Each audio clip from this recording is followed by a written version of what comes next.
29th மே. இன்னைக்கு ஏசப்பா நம்மளை பார்த்து என்ன சொல்கிறாங்கன்னா, உயர்தலம்.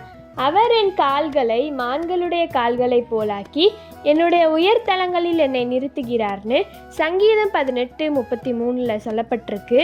மானை ஏதாவது ஒரு அனிமல் வேட்டையாட வந்துச்சு அப்படின்னா அது ரொம்ப வேகமாக ஓடும், அதோட கால் ரொம்ப ஸ்ட்ராங்காக இருக்கும்.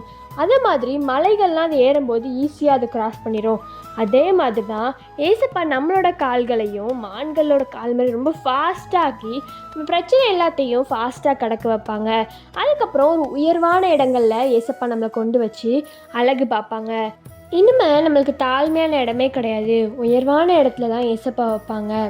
இந்த சங்கீதத்தில் தாவீதை ஏசப்பா அவனோட சத்துருக்களுக்கும் சவுலின் கைக்கும் ஏசப்பா அவனை விடுவித்தாங்க. அதே போல் நம்ம வாழ்க்கையிலையும் நம்ம சத்துருக்கள் கையிலேருந்து ஏசப்பா நம்மளை விடுவிப்பாங்க. ஜெபம். அன்புள்ள தகப்பனே, இந்த நாளை காண செய்த கிருபைக்கு நன்றி அப்பா. எங்களோட கால்களை நீங்கள் மான்களோட கால் மாதிரி ஆக்கி ரொம்ப ஸ்ட்ராங்காக்கி எங்கள் பிரச்சனைகள்லாம் கடக்க உதவி செய்யுங்க. எங்களே ஒரு உயர்வான இடத்துல நீங்கள் நிறுத்ததுக்காக நன்றி. இயேசுவின் மூலம் ஜெபிக்கிறோம் நல்ல பிதாவே, ஆமேன். பை ட்ரூத் ஆஃப் மெல்ஷி, ஹேவ் அ ஃபென்டாஸ்டிக் டே.